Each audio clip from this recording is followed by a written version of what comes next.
Congress leader और leader of opposition Rahul Gandhi इस साल काफी सुर्खियों में दिखे हैं। ये पोस्ट 2024 लोकसभा इलेक्शंस के बाद जो उन्हें मिली है, तो उन्होंने देश में काफी इंटरेस्टिंग टॉपिक्स उठाए हैं और हाल ही में सबसे ज्यादा कंट्रोवर्सी उन्होंने तब बटोर ली थी जब उन्होंने सीजेआई संजीव खन्ना के ओथ इन सेरेमनी को स्किप कर दिया था। दोनों की past history during the emergency period हमने आपको अपने कई वीडियो से बताया है कि कैसे सीजेआई खन्ना के अंकल एचआर खन्ना और इंदिरा गांधी में अनबन थी। अब जो भले Rahul Gandhi leader of opposition बन गए हैं, पर इसका मतलब ये नहीं कि वे अपनी कही हुई बातों की वजह से कोर्ट्स के चक्कर काटते हुए नहीं दिखेंगे। कुछ ऐसा ही उनके खिलाफ लगे डिफेमेशन चार्जेस में देखने को मिला है और उनके खिलाफ एक कोर्ट ने क्या शॉकिंग ऑर्डर पास किया है, चलिए देखते हैं। और ये भी देखते हैं कि कैसे राहुल गांधी पर कोर्ट के ऑर्डर्स को वायलेट करने का इल्जाम लगा है। अब राहुल गांधी की बात हो रही है तो उनके कई सारे डिफेमेशन केसेस की बात कैसे ना हो। कुछ केसेस में उन्होंने पीएम मोदी के खिलाफ बोला है और कई में मोदी सरनेम को ही बैकलैश किया था। हालांकि इसी मोदी सरनेम की वजह से उन्हें काफी मुसीबतें झेलनी पड़ी थी जब उनके खिलाफ डिफेमेशन चार्जेस के तहत कन्विक्शन सुनाते हुए कोर्ट ने उन्हें 2 साल की सजा दे दी थी।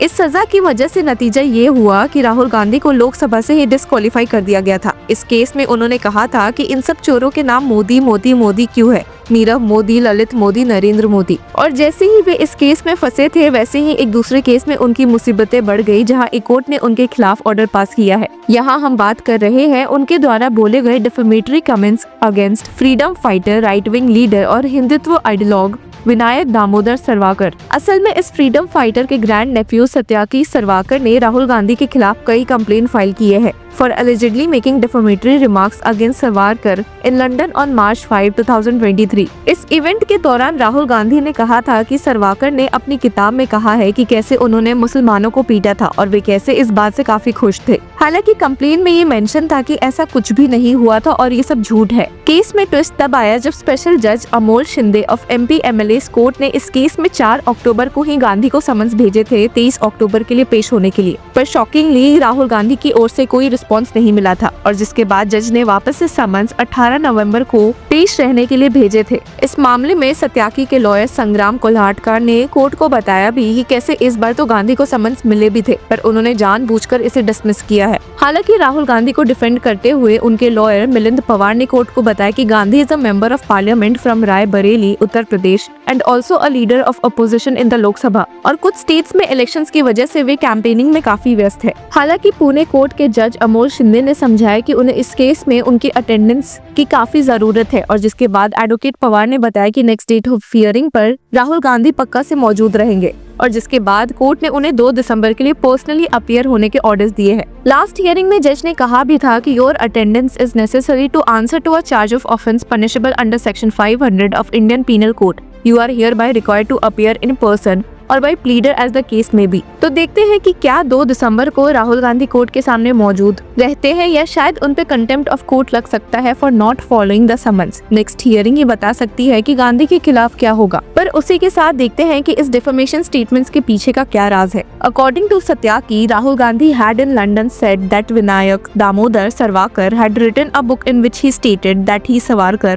and 5 or 6 of his friends were beating up a Muslim and felt delighted about what was happening. Rahul Gandhi then went on to ask whether this was not a cowardly act, but Savarkar has not written any such book as claimed by Rahul Gandhi, nor has such an incident ever happened. इसी के साथ चलिए राहुल गांधी पर लगे एक और defamation case की चर्चा करते हैं जिसमें उन पर अमित शाह को डिफेंड करने का इल्जाम लगा है। Vijay Mishra, a BJP leader, filed the defamation complaint on August 4, 2018 based on comments Gandhi made during a press conference in Bengaluru। इस 2018 कॉन्फ्रेंस में राहुल गांधी ने कहा था कि जहां एक और बीजेपी ये क्लेम करती है कि वे ऑनेस्ट पॉलिटिक्स करती है, वहीं उनके एक पार्टी प्रेसिडेंट पर मर्डर का इल्जाम लगा हुआ है। जब राहुल गांधी ने ये स्पीच दी थी तब Amit Shah was serving as the BJP president और साल 2014 में a special Central Bureau of Investigation court in Mumbai cleared Shah of charges in a 2005 fake encounter case from when he was the Minister of State for Home in Gujarat। और यही झूठी बातें फैलाने के लिए विजय मिश्रा ने राहुल गांधी के खिलाफ केस फाइल कर दिया था। भले इस मामले में कोर्ट ने राहुल गांधी को बेल फरवरी 20 को दी थी, इसी बात को ध्यान में रखते हुए कि राहुल गांधी ने अपनी भारत जोड़ो यात्रा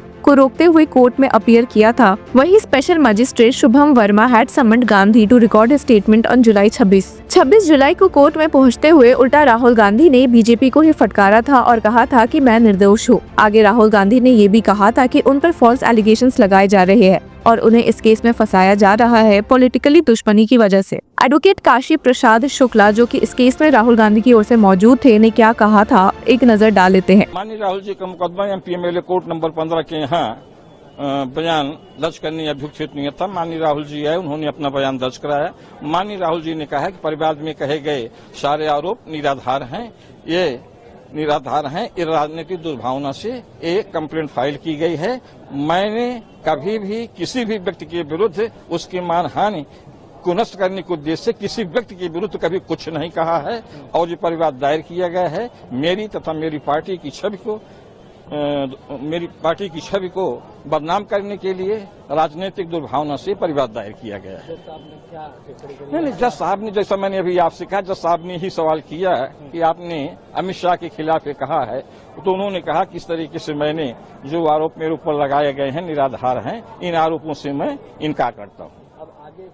अगली तारीख। और चलिए उनके और केसेस पर भी एक नजर डाल लेते हैं। Keshav Prasad, a BJP MLC and General Secretary, also filed a defamation case involving several Congress leaders including State Unit President DK Shiv Kumar, former opposition leader Siddaramaiah and Rahul Gandhi. और वहीं the Karnataka BJP unit accused Congress of running a smear campaign dubbed Pay CM ahead of the 2023 Karnataka Assembly elections. This campaign featured a rate card alleging bribes for government positions. Gandhi's retweets of these messages during the election campaign have been cited as evidence in the case. The complaint alleges that the Congress engaged in propaganda by publishing full-page ads claiming the previous BJP government in Karnataka charged a 40% commission on government projects. यहाँ पर BJP का ये दावा था कि सिद्धारमैया और शिव कुमार ने ये फॉल्स एलिगेशंस इसलिए लगाई है ताकि इससे जनता को गुमराह किया जा सके और इसलिए ही उनके खिलाफ एक्शन की मांग की गई है under section 500 of the Indian penal code which deals with defamation. ऐसे इन डिफेमेशन केसेस के अलावा लीडर ऑफ अपोजिशन पर हिंदुओं के सेंटिमेंट्स को भी हर्ट करने का इल्जाम लगा था जब उन्होंने पार्लियामेंट में दिए स्पीच से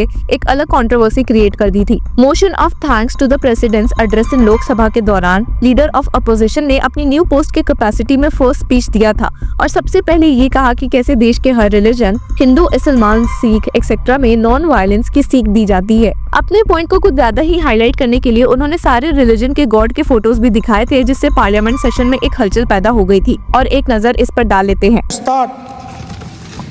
By showing an image of our refuge. Okay?